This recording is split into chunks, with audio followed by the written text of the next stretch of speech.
She thought she had already won. That was the part that stayed with me, the look on my daughter-in-law's face when the lawyer finished the first reading. That slow, satisfied smile. Like she had been waiting for this moment her whole life. Like everything she had ever wanted had finally arrived, gift-wrapped and signed. I watched her from across the room and said nothing. I had learned in 67 years of living that the people who smile like that rarely understand what they are actually holding. My name is Gerald. I am 67 years old. I spent 41 years building a lumber and hardware supply business in a small town outside of Knoxville, Tennessee. I started with a pickup truck, a handshake agreement with a local sawmill, and a used desk I bought at a garage sale for $12. By the time my wife, Margaret, passed away last spring, that business had grown into something neither of us ever fully expected. 4 warehouses, 12 delivery routes, contracts with 3 regional construction firms, and a net value that the accountant put at just over $42 million. Margaret built that with me, every single dollar of it. She kept the books for the first 18 years, while also raising our son, Daniel. She was the one who told me to expand into the second county when I was too afraid to borrow the money. She was the one who stayed up until 2 in the morning during the 2008 collapse, renegotiating terms with every single supplier so we would not have to let anyone go. She was the one who, when Daniel married Renee 12 years ago, quietly pulled me aside at the wedding reception and said, "Gerald, just be patient with her. She needs time." Margaret was patient with everyone. It was her greatest gift, and in the end, perhaps the one thing Renee never deserved. My son is a good man. I want to say that clearly and without hesitation. Daniel worked hard, came into the business at 24, learned every department from the warehouse floor up, and became someone I was genuinely proud to call my partner. His flaw, the one I saw for years but never knew how to address, was that he loved Renee in a way that left no room for doubt. When she spoke, he listened. When she decided something, it became decided. I never blamed him for it. Some people love that completely. I just wish the person receiving that love had been worthy of it. Renee had made it clear from the early years of their marriage that she found my involvement in the business excessive. She used softer words, "Gerald is very hands-on," or "Dad just has a hard time letting go," but the meaning was always the same. She wanted me out. She wanted the business to belong entirely to Daniel, which in her mind meant belonging entirely to her. When Margaret got sick, Renee's behavior changed. She became attentive in a way that made me uncomfortable. She came to the house more often. She brought food, offered to drive Margaret to appointments, sat beside her on the couch and held her hand. I told myself I was being uncharitable. Margaret seemed genuinely comforted by the attention. What I did not know then, what I only learned much later, was that Renee had also begun asking Margaret questions during those visits. Gentle questions, casual questions, about the business structure, about the accounts, about what Margaret intended to do with her share.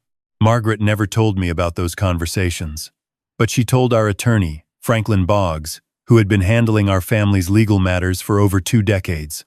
Margaret passed away on a Tuesday in March. She had been ill for 14 months. I was holding her hand when she went, and Daniel was on her other side. And for a few hours afterward, the 3 of us, Daniel, Renee, and I, sat together in the hospital in something that felt almost like peace. That peace lasted exactly 9 days. On the 10th day, Renee came to the house while Daniel was at the warehouse and told me, very calmly and without raising her voice, that it would be best if I began thinking about my living situation. She said the house which Margaret and I had built together 33 years ago on a 2-acre lot on the edge of town would eventually need to be part of the estate settlement, and that it would be cleaner for everyone if I started making alternative arrangements sooner rather than later. I asked her what she meant by alternative arrangements. She said there was a very nice assisted living facility about 20 minutes away. She said she had already taken a tour. I was 67 years old, in good health, and had been living in that house for over 3 decades. I looked at my daughter-in-law standing in my kitchen, and I thought about the $12 desk and the sawmill handshake and the 2 in the morning phone calls and every single year that Margaret and I had spent building. Something real, and I said nothing. I called Franklin the next morning. Franklin had been expecting my call. He told me that Margaret had come to see him 11 months before she passed while she was still well enough to drive herself, and had spent nearly 3 hours in his office going over every detail of what she wanted to happen. She had told him about the conversations with Renee. She had told him her concerns, and she had asked Franklin to help her construct something precise. Franklin told me that Margaret had not left the business or the primary assets directly to Daniel. She had placed everything into a family trust, the Gerald and Margaret Calloway Family Trust, with Daniel named as the operational successor for the business, and me named as the sole trustee and controlling authority over all distributions. What that meant, Franklin explained, was that Daniel could run the business. He could draw a salary, make operational decisions, manage the staff, but he could not sell assets, transfer funds, restructure ownership, or access the capital reserves without my written approval as trustee. It also meant that the house, the investment accounts, and all remaining personal assets remained under trust control, which meant they remained, functionally, under mine. Renee did not know any of this yet.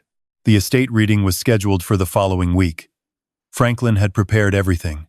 Daniel and Renee came together. Renee wore a cream-colored blazer and carried a leather folder, as though she had documents of her own to present. She sat very straight in the chair across from Franklin's desk and kept her hands folded on top of that folder the entire time.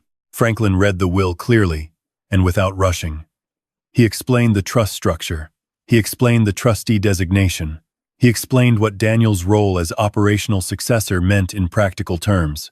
When he finished, the room was quiet for a moment. Then Renee asked Franklin to explain the trustee portion again. He did.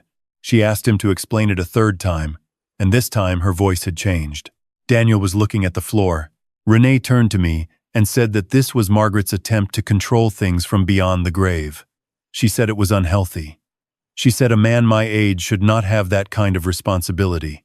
She said it in a measured tone that I recognized, the same tone she used when she wanted something to sound reasonable while meaning something else entirely. I told her I thought Margaret had been very clear.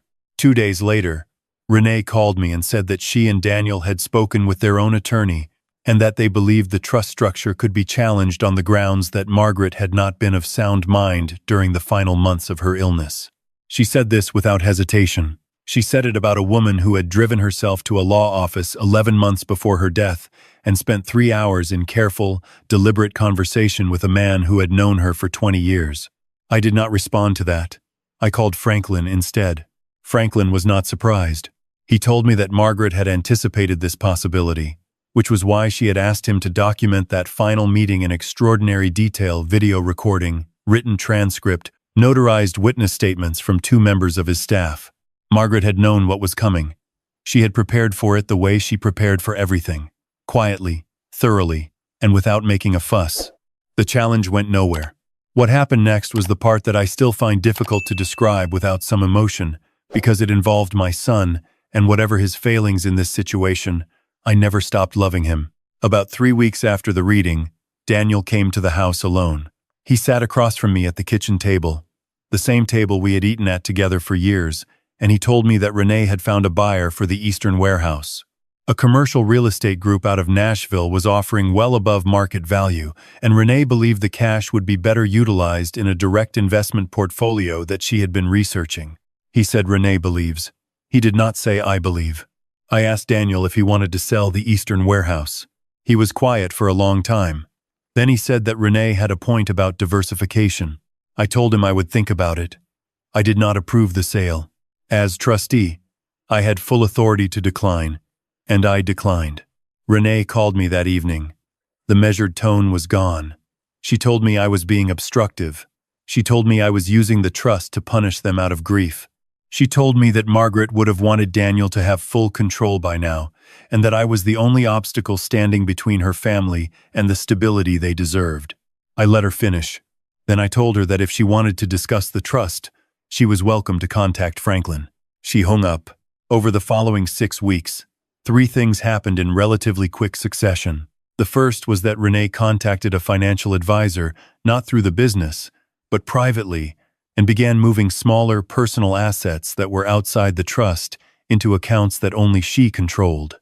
Franklin's office became aware of this through a routine account review and flagged it immediately. The second was that I received a letter, drafted by Renee and signed by Daniel, formally requesting that I step down as trustee and name Daniel as my successor. The letter used the word voluntarily 4 times. It also included a paragraph suggesting that my continued role as trustee was placing undue emotional strain on Daniel and affecting his ability to manage the business effectively. The third thing was a phone call from Marcus Webb, who had been our warehouse manager in the Eastern facility for 11 years. Marcus called me on a Saturday morning and told me, haltingly and with obvious discomfort, that Renee had come to the warehouse twice that week without Daniel, that she had asked him questions about inventory valuations and vendor contracts, and that she had told him the ownership structure of the business was changing and that he should expect to be reporting to her directly within the next few months. Marcus said he just thought I should know. I thanked him. I called Franklin. I asked him what our options were.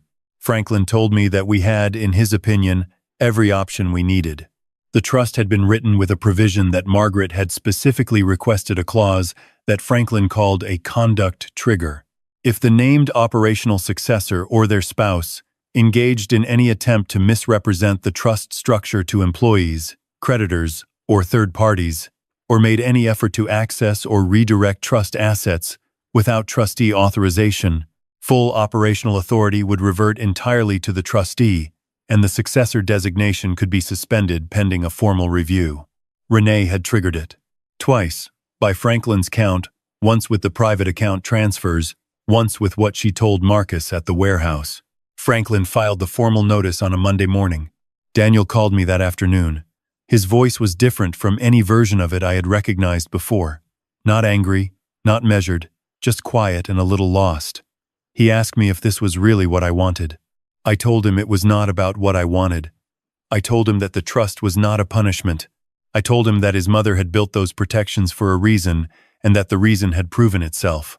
I told him that the operational successor designation was suspended, not revoked, and that it could be reinstated when the conduct issues were resolved. He asked what that would take. I told him to talk to Franklin. What happened next took about 4 months to fully settle. Renee's attorney pushed back initially, as expected. The conduct trigger was contested. Franklin had the documentation from Marcus, from the warehouse visit logs, and from the financial account transfers. He also had the original trust instrument, the video record of Margaret's final planning meeting, and 22 years of professional credibility in the county. The contest was withdrawn. During those 4 months, Daniel continued working at the business. He had not lost his salary or his operational role in day-to-day management, only the authority to make structural decisions without my approval. He came to the warehouse every morning. He managed the staff. He handled the customer relationships. He and I did not talk much during that period. I will not pretend that was easy. Renee, for her part, went quiet in a way that felt more strategic than resigned. She stopped calling me. She stopped coming by the house. I heard through Daniel's cousin that she had begun telling people in town that I was experiencing grief-related cognitive decline and that the family was handling the situation delicately. I did not respond to that either.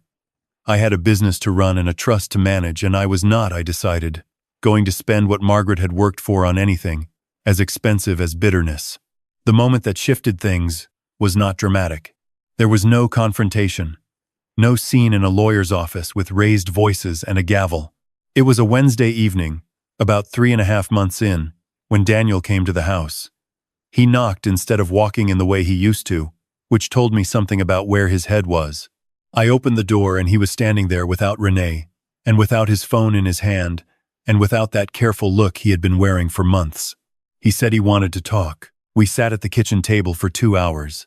He told me things I had not known about the years of small pressures, the decisions he had agreed to because disagreeing had costs he did not want to pay, the ways he had told himself that Renee's instincts about money and strategy were sound even when something in him was uncertain. He told me he had spoken to someone, a counselor. He said it quietly, like he was not sure how I would take it, and that some things had become clearer. I did not tell him I had known most of this for years. There was no point to that. I told him his mother had loved him completely. I told him that the trust was not a trap or a punishment.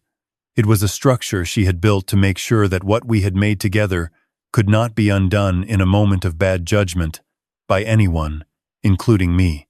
I told him that I wanted him to run that business because he was good at it and because it was his, but that the way back to that had to go through honesty and not around it. He nodded. He stayed for dinner. He called the next morning to follow up on a vendor contract question, the way he used to. The trustee review concluded formally 6 weeks later. The conduct provisions were documented and acknowledged. Renee's involvement in business operations was formally excluded from the trust terms. Any future attempt to redirect assets or misrepresent her authority would result in permanent suspension of Daniel's successor. Status: Daniel was reinstated as operational successor under the original terms Margaret had set. He signed the acknowledgement without Renee in the room. I do not know what conversations they had about that. I did not ask. The Eastern warehouse is still standing. Marcus is still the manager. The Nashville buyer moved on to another deal months ago. I still live in the house on the 2-acre lot outside of Knoxville. Margaret's garden is coming in this spring, the rose bushes she planted along the east fence, the ones she always said she planted for whoever came after her, are blooming for the 2nd year since she's been gone. I have been trying to learn how to take care of them properly. I bought a book. I have killed 2 of them already through overwatering. Margaret would have found that very funny. What I think about sometimes in the evenings is the way she sat in Franklin's office 11 months before she left us, thinking it through, planning for the things she hoped would never happen but prepared for anyway, because that was who she was. Because 41 years of building something real teaches you that the things worth keeping require more than hope. They require structure and patience and the willingness to do the work before anyone else even knows the work needs doing. She did not do it to win anything. She was not that kind of person. She did it because she loved us, all of us, even the ones who made it hard, and because love, when it is real, does not leave things to chance. I think about that a lot. I think she got it exactly right.